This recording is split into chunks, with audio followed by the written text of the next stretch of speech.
Welcome to the Bioneers, Revolution from the Heart of Nature. The deepest power of the human soul is imagination. And when humans bring imagination to the situation, we join the agents of creation. It's always been that way, and it's trying to be that way again. It's all alive.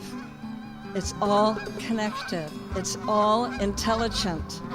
It's all relatives. We stand at the threshold of a historic opportunity in the human experiment to reimagine how to live on Earth in ways that honor the web of life, each other, and future generations. It's a revolution from the heart of nature and the human heart. In this series, The Bioneers, Revolution from the Heart of Nature, we celebrate social and scientific innovators with breakthrough solutions for restoring people and planet, creating a future environment of hope.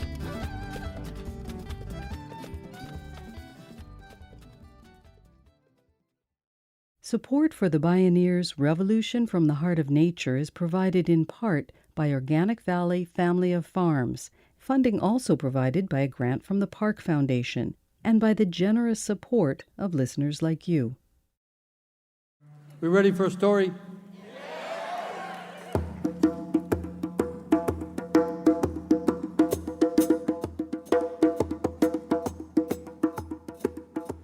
You know, they say, in the beginning was the Word, but in Africa they say, in the beginning was the sound. In tribal places all over the world, they say, in the beginning was the sound. And the sound that began at the beginning reverberates even until this day. For the sound is what is inside each person, not only the heartbeat, but the unique vibration that makes a person exist in this world. And everything in this world is vibrating with sound, and it's a sound that started at the beginning and it continues now. And some people say that creation was back there, but the ancient people say creation is right now, and we are in the midst of it, and we are being invited to be agents of the ongoing creation.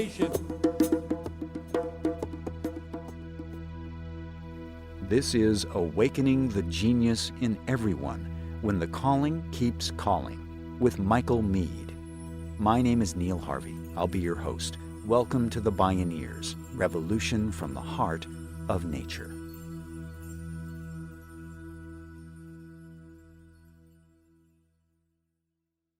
Michael Meade is a renowned storyteller, author, and scholar of mythology, anthropology, and psychology. He weaves the threads of timeless wisdom traditions into myths for today's unprecedented global crisis. Because, he says, each of us is woven into the soul of the world, and we're uniquely needed at this mythic moment. Michael Meade spoke at a Bioneers conference. In ancient Greece, they said, there's two major ways of thinking, logos and mythos. Logos is factual, rational, and it tends to be linear, trying to go from one place to the other and collect and elucidate facts along the way. Mythos is something else altogether. People think nowadays that myth means something false, but the old meaning of myth is emergent truth. A myth is a series of lies that tells the truth. The facts all put together can never amount to the truth. You know what I'm saying? The facts are important, logos is important, rationalism is important, but that is only seeing one half of the world, and the other half of the world is seen from the eye of the soul, and that's the world of mythos, which knows through emotion and knows through key of imagination. The deepest power of the human soul is imagination. And when humans bring imagination to the situation, we join the agents of creation. It's always been that way, and it's trying to be that way again. Each human being, especially on the moments of awakening, can realize that they are threaded into the weaving of the world. Each person is secretly sown and threaded to the soul of the world, for the world has a soul. That is to say, the world is a living being. It's breathing. You can see that every time you go to the forest. But also, it is creating itself moment to moment, and humans are threaded into that ongoing creation. And so if we have done the damage to cause the creation and the heating up of the planet, we have also the opportunity to reverse that flow and turn it into something else and participate in the weaving of the new beautiful garment. Is it not the case?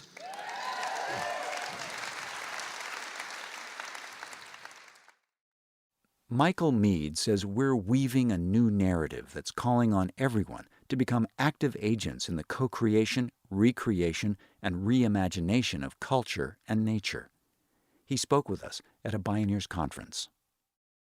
We're living through a time where culture is unraveling. When you look at cultural institutions, they just fall apart. And institutions that are stuck and don't work, like most of politics. So that's happening at the same time that nature is rattling. So nature and culture are both going through a crisis at the same time. And so I think that is the essence of what we're facing now. Everything has to be done at once. Social justice and environmental change, both. It's not one or the other. There have to be people who understand how to work with water, people who instinctively know how to help trees, people who also, from their own essence, know how to contact animals and do cross-species work, that kind of thing. At the same time, there need to be people that know how to work with youth and people who have the instinct to do hospice work, to understand how to help people die, because, that's also part of being alive, is dying in a meaningful way. And so almost everything that anybody could think of needs to be done in more imaginative and creative ways. I work with young people all over the place, and they all get it. They all get, wow, this is like deep trouble. But what's not evident is that the old idea, everyone's born into a time where they have something to contribute. And so you could say, from a narrative, mythological point of view, we all came here to be part of this change, which is also a renewal. Michael Meade founded the Mosaic Multicultural Foundation, a nonprofit network of artists, activists, community builders, healers, and spiritual teachers. They're working in innovative ways to develop cross-cultural alliances, mentoring relationships, and forms of community healing. For over 30 years, Meade has worked with some of the most vulnerable people to help them rediscover the root of their resiliency. He's worked with men and women serving time in prison, at-risk youth living in barrios and ghettos, veterans recovering from the trauma of war, and suburban white youth suffering an epidemic of suicide. For the solution, he says, inquire within. And so that has led me to doing what I call the Genius Project. The word genius means the spirit that's already there. It doesn't mean IQ or intelligence. It means the spirit a person brings to life. The modern world, cosmologically, philosophically, is called the accidental world, the accidental universe. That's what people tend to think. Most people think it's one big accident. The idea of an accidental universe has trickled all the way down to the streets of America. I work with kids in the hood, and they all think this is one big accident. Man, I just happen to be here, and I'm going to get mine. The problem is, if it's an accidental universe, then everybody in it is an accident. And if I'm simply an accident, how can I justify any particular way of being? So the old idea was a person comes into the world aimed at something. The idea was destiny, living towards a destination. And the thing that is the companion of that destiny and the guide, the inner guide, which could be the sage in one's soul, that can be called the genius. Meade says it's a narrative transformation to birth a world of world leaders, of geniuses. It's more than the traditional hero archetype of classical mythology. The problem with that, in a way, is it leaves you with the isolated, individualistic hero.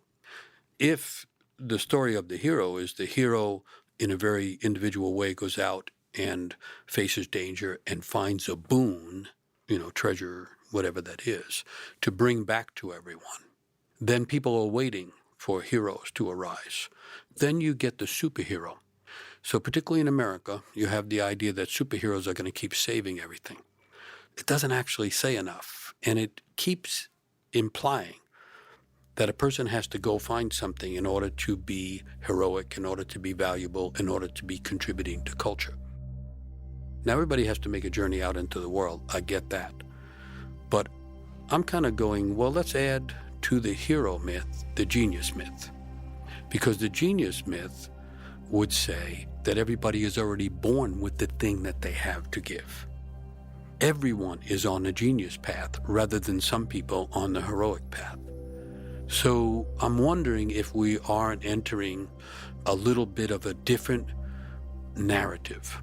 The narrative that we might be in such a crisis, a spiritual, environmental crisis, that the notion of genius embedded in everybody waiting to wake up and go in the direction that the soul is most pulled towards might be a stronger or greater narrative than the idea of the more isolated, individualistic hero. Michael Meade says that in this time, we're all called upon to be leaders. When we return, how olders become elders and youth awaken to their genius, and an ancient myth for postmodern times. This is Awakening the Genius in Everyone, when the calling keeps calling. I'm Neil Harvey. You're listening to the Bioneers, Revolution from the Heart of Nature.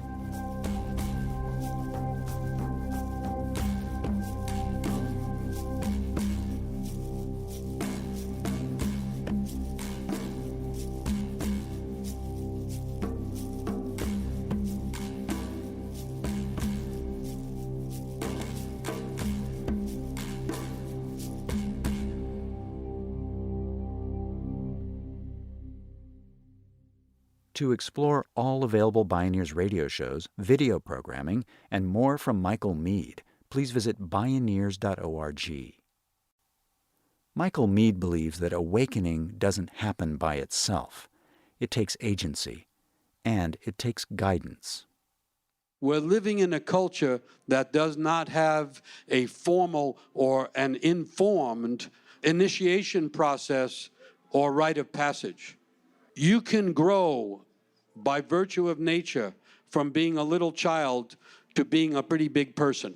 But you cannot go from having childish ways to being an awakened individual simply by nature. It takes an interruption, an intervention, an invention assisted by culture. Am I making sense?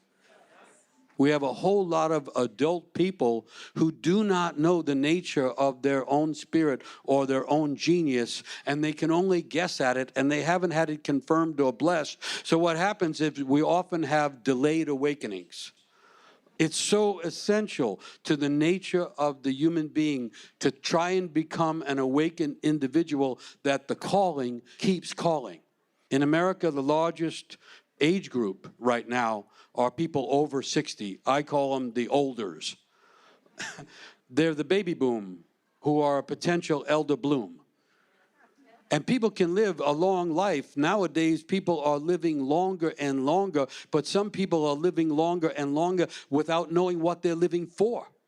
The real role of elders is to stand for the ideals more than anyone else. They say that young people are the ones who take the risk of standing for ideals, and the only people that stand in a more courageous way for the ideals are the elders. The difference is the elders know it's unlikely that you'll reach those ideals, but you stand for them anyway. You get what I'm saying?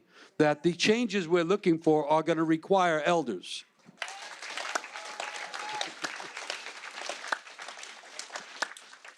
If the olders would become the elders, things could change more quickly. First of all, they would have a lifetime of experience to draw upon. And second of all, they have over 70% of the wealth and resources in the culture. And so if we're talking about changing culture and helping nature, one of the things to do is to get older people involved and have them begin to learn what it means to be an elder. And one of the things it means is elders act in order to create situations that will exist after they're gone. Native people say 7 generations down the line, you make your decisions. It's called planting seeds for a tree you'll never see. The elders have to sacrifice their own comfort, in a sense, to have things happen when they will no longer be alive that can grow out of their decisions, out of their resources, and out of the things that they plant. Am I making sense? And then the elders become the ones who can bless the youngers and the youth. And there is a secret conversation and a secret thread of imagination that runs between the elders and the youth. In the elders, what keeps the elders alive is the eternal youth inside them. And what's waking up in the youth is their genius nature, but also the inner sage in them. And when the elders are working together with the youth, they both become more youthful and wiser at the same time. And that's something that is missing, which means we could find it again. As the planet heats up and the climate crisis intensifies, Michael Meade reminds us with an ancient myth that we've been here before, cataclysmic times that bring the end of the world and its rebirth. He restories this myth from the mists of time, from a tribe in the Amazon about the overheating of the world. Michael Meade is accompanied on percussion by his frequent collaborator John Densmore, master percussionist and once drummer of The Doors. Once upon a time, once you could say, in a time like this time, it happened that the world got overheated and there was nothing to stop the overheating of the world, global warming on a massive scale with nothing to interrupt it. And so what happened was the earth began to burn. And soon everything was being turned into ashes. The forests reduced to nothing but ash. The animals, unable to escape the flames burning in all directions, reduced to nothing but ash. And eventually, shocking to say it, human beings getting caught in the fire of that time were reduced to ash as well. So there was nothing left of the entire planet except ashes in all directions. And everything and everyone was gone except for 2 beings who happened to be out of the world at the time the world went on fire. They happened to be in the other world. Do you know about the other world? The other world exists right next to this world. It's the world of eternity. It's the world of imagination and ongoing creation. It's the world from which this world comes. This world is only the front of the world, and the other world is the world behind this world. And those 2 beings, named Ikanshu and Shuna, happen to be visiting in the other world while this world burned up, and therefore they were not consumed by the fires. They were continuing to live. And they were kind of like human beings, but it was a long time ago when the animals and the humans were really close to each other, so they were also like bird beings. They were like birds and they were like humans. At any rate, they decided to go back home, and they were now flying over the surface of the earth, and they were looking for their home. But no matter where they looked, all they could see was ashes everywhere. And they didn't know where home was, and they were beginning to fall into a kind of sadness and despair because people are always looking for home. And at that point, the trickster, oh yeah, the trickster survived the fire as well. Don't forget that. It takes good tricks to survive a time of dissolution. The trickster came and said, you know, if while you're flying your index finger points down to the ground, it will be pointing at your home. Now, I don't know how it was. They were flying and had index fingers. It's an old story. You just have to go along with it. So now the 2 of them were flying, waiting for their index fingers to point down. And sure enough, at a certain point, their fingers began to point down. There's a lesson in that. Home is down. Down in the earth, down in the soul, down in the caves of knowledge. And so they began to descend to the ground. And when they descended to the ground, they began to look for food, because as soon as you become manifest in the grounded world, you want to eat.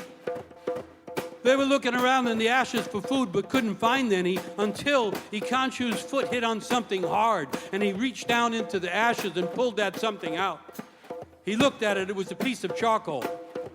It occurred to him that charcoal, although it had been part of a growing tree at one point, was not something you could eat. But he was holding it in his hand anyway, and he was thinking, you know, trees were also the source of drums. And this piece of charcoal just might be like a drum. And since I can't eat, I might as well begin to play this piece of charcoal like a drum. And so Yi Kan-shu, there in the ashes at the end of the world, began to play the piece of charcoal like a drum. And as long as he was drumming, he thought, I might as well dance. And so Yi Kan-shu began to dance in the ashes at the end of the world while playing on the drum. And as long as he was drumming and dancing, he thought, I might as well sing. And now Yi Kan-shu was singing and drumming and dancing in the ashes that were kind of the end of the world. And he was having a pretty good time all in all until he got tired. And then he fell asleep. He laid right down in the ashes and he fell asleep. It doesn't say how long he was sleeping. He was just sleeping for a while. And in the morning, or whenever the light came back, Yi Kan-shu woke up again and he looked around, and there were the ashes. And there was that piece of charcoal laying in the ashes. And as Yi Kan-shu looked at that charcoal, he could see a green tendril growing from it. And he quickly realized what had happened. Because he was singing and dancing and playing the charcoal like a drum, he had affected that sound from the beginning and the reverberation and the echo of creation. And it had awakened a deep green imagination inside the black charcoal. And now the green life was coming out of the dark charcoal. And Yi Kan-shu knew that what he had to do was dance around that charcoal and sing to that charcoal, and that's what he did. And soon enough, the green tendril began to grow. And it grew straight up, and it grew thicker, and it became a stem, and pretty soon that stem became a trunk, and pretty soon that little green tendril that had grown out of the charcoal that had been laying in the ashes of the end of the world, that tendril turned into the tree of life. And Yi Kan-shu was standing there, dancing there, singing there, looking at the tree of life, which is the tree behind all the trees and all the forests, the tree that connects all people through its roots and branches. The very tree of life come back from the ashes of the world. And at that point, while he was dancing and celebrating that, his foot hit something hard in the ashes, and he stopped. And as he stopped, he reached down into the ashes, and he found this time a rock in the ashes. And here he was in the ashes at the end of the world, standing before the tree of life with a rock in his hand. And it occurred to him, what should I do with this rock? What do you do with the rock when you're near the tree of life? He didn't really know, and an instinct or an intuition in him said, well, throw it at the tree. Now, I know this could be disturbing to people who are trying to build an ecological movement. Could be a little bit counter-wisdom.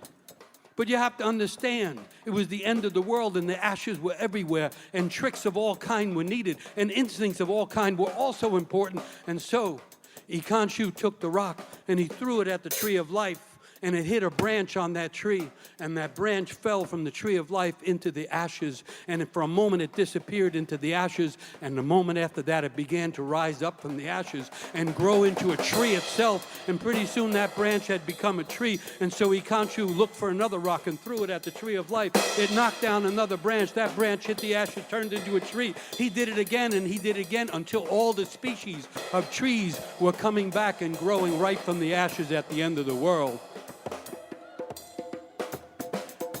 And then Yi Kan-shu kept dancing. He kept singing.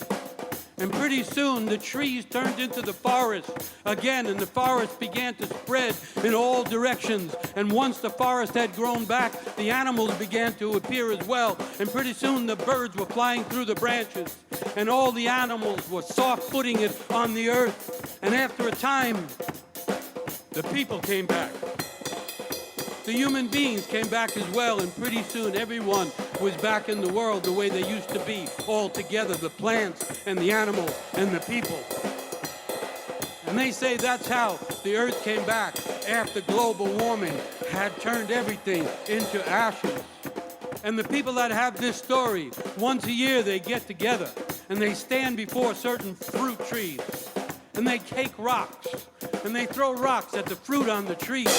And when the fruit falls to the ground, they pick it up and they give it to each other. And specifically, they give a piece of fruit to anyone they have offended or anyone who has offended them, until all the people are coming together again through the fruit of the tree of life, through the fruit of knowledge, through the rhythm and through the dance and through the song, because they begin to all sing together in order to carry on the reverberation of creation, which is secretly going on inside the body and inside the mind of everyone who's living, no matter whether it's the high time or the low time, the bright time or the dark time, even if it's the ashes at the end of the world. So that's the story from a little tribe by the Amazon River that did a lot of thinking about what happens when climate change comes, when the world gets too hot, when people forget what it is to have a soul. Because if you want to consider what's going on in the world right now, we're in a battle for the soul of the world. We're in a battle for the soul of human beings living in the world in a way that makes sense with the rest of the world.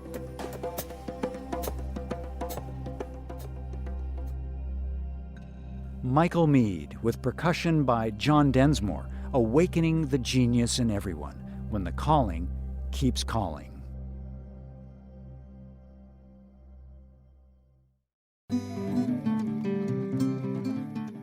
You can see and hear more from Michael Meade and explore more Bioneers radio programs, podcasts, and videos online at Bioneers.org.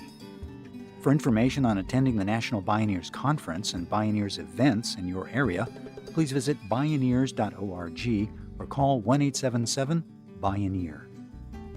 The Bioneers Revolution from the Heart of Nature is a production of Bioneers and Collective Heritage Institute.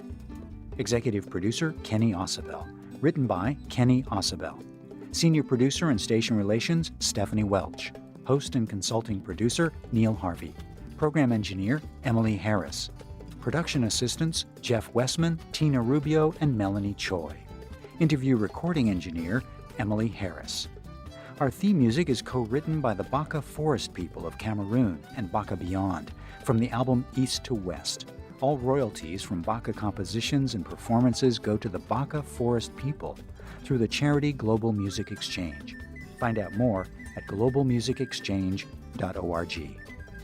Additional music was made available by Sounds True at soundstrue.com and Richard Goodhart at richgoodhart.com. That's richgoodhart.com.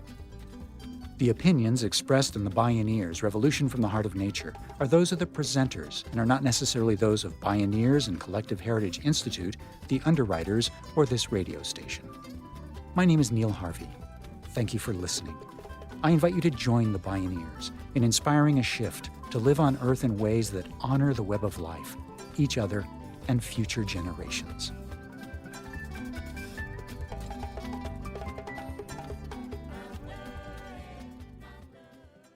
This is program number 1316. This program was made possible in part by Organic Valley's pasture-raised organic dairy products, bringing the good from our family farmers to your table at organicvalley.coop. Funding also provided by a grant from the Park Foundation, dedicated to heightening public awareness of critical issues, and by the generous support of listeners like you.